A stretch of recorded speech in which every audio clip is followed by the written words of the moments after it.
Hello, everyone. This is Heather Eggleston. Welcome back to the Deep End. I know it has been quite a while.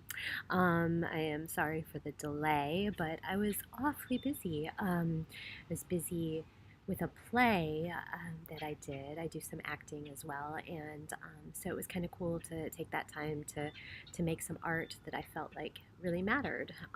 So I am back, and this will be a bonus episode on homeopathic philosophy, energeia in homeopathy. So jump right in here. Energeia in homeopathic philosophy. Okay, so this is my territory. I trained in classical homeopathy, which is quite different than those little pills that you buy at the drugstore labeled for acne or whatever random ailment.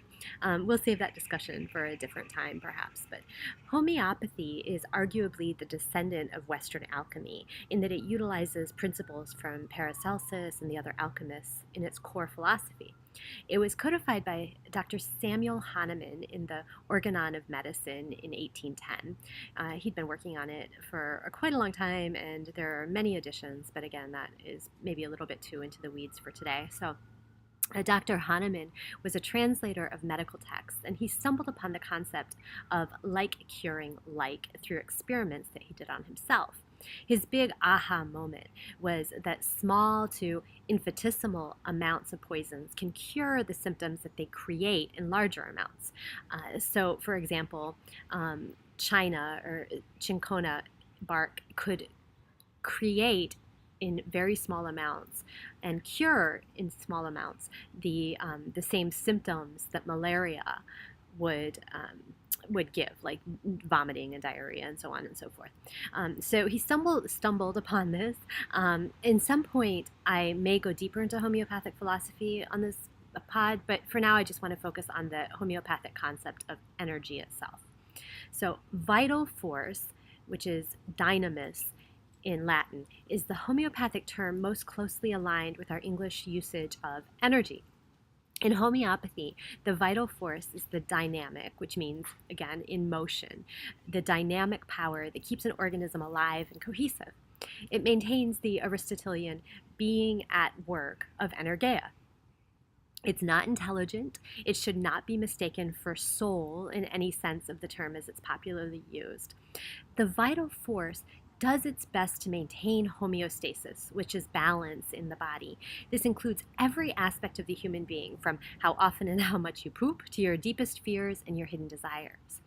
In vitalistic thought, health is not simply a functioning body, but a life in which the mind, the emotions, body, dreams, desires, impulses, and purpose, they all sing the same song. So Dr. Hahnemann, used the somewhat poetic language of mistunement in the vital force to describe disease processes. If the vital force is appropriately tuned, then the individual has a happy, healthy body, mind, and emotional life. If, however, the vital force is out of tune, then symptoms appear throughout the individual's entire life. So each symptom in the person points to the same core mistunement. Mistunement can be inherited genetically from contagions. It's often transmitted sexually, and it can be based on environmental factors. But once the vital force is out of harmony, it can be really difficult to get it back in tune. Vitholkas, who is a contemporary homeopath from Greece, suggests that only acupuncture, homeopathy, and certain very rare forms of energy or spiritual healing can work on the level of the vital force to retune it. Everything else he suggests is a potentially suppressive, temporary fix like a Band-Aid. The classically trained homeopath observes the symptoms in the client to gather a picture of the totality of their case, which then will point to just one remedy. And that remedy is the tuning fork that brings out the tune, that brings the out of tune vital force back into its own perfect pitch, whatever that looks like in the individual.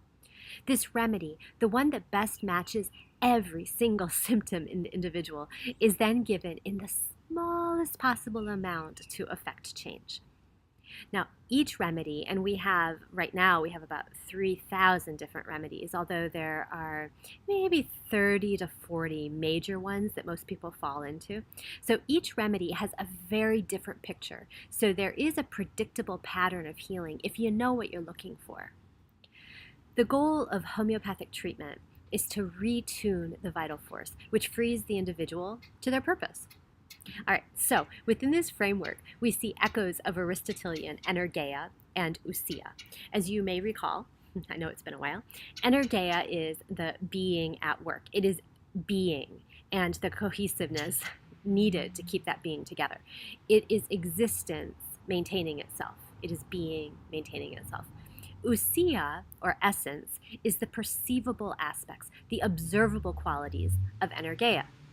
So the symptoms that the homeopath observes are essence, ousia, rather than being, energeia. Essence, as exhibited through the symptoms, shows the nature of the mistunement and points to the best remedy to harmonize the vital force. So recall that in Aristotelian thought, each energeia has a purpose, its teleology. In classical homeopathy, matches the essence, those observable symptoms of the individual, and her remedy to stimulate a deep, authentic healing process, which then allows the organism to achieve its unique purpose and to harmonize with Hahnemann's grand metaphor, sing their own song.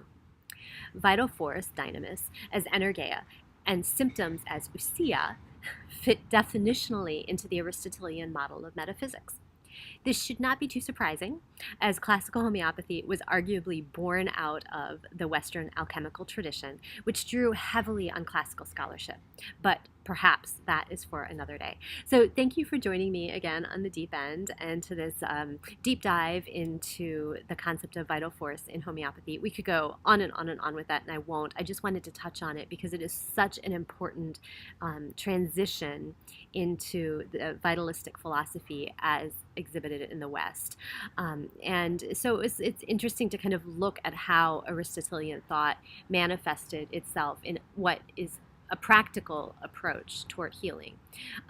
Now, we can look at some other point perhaps as to the efficacy of homeopathic thought. Does it actually work? And maybe we can do a deep dive into that, and also into what the criteria for does something work actually should be, meaning do we have to look at double blind, and does something like classical homeopathy actually fit into the double blind model of scientific method? But that is absolutely for another day. So again, thank you for joining me at the deep end, and I will see you next time. Thank you.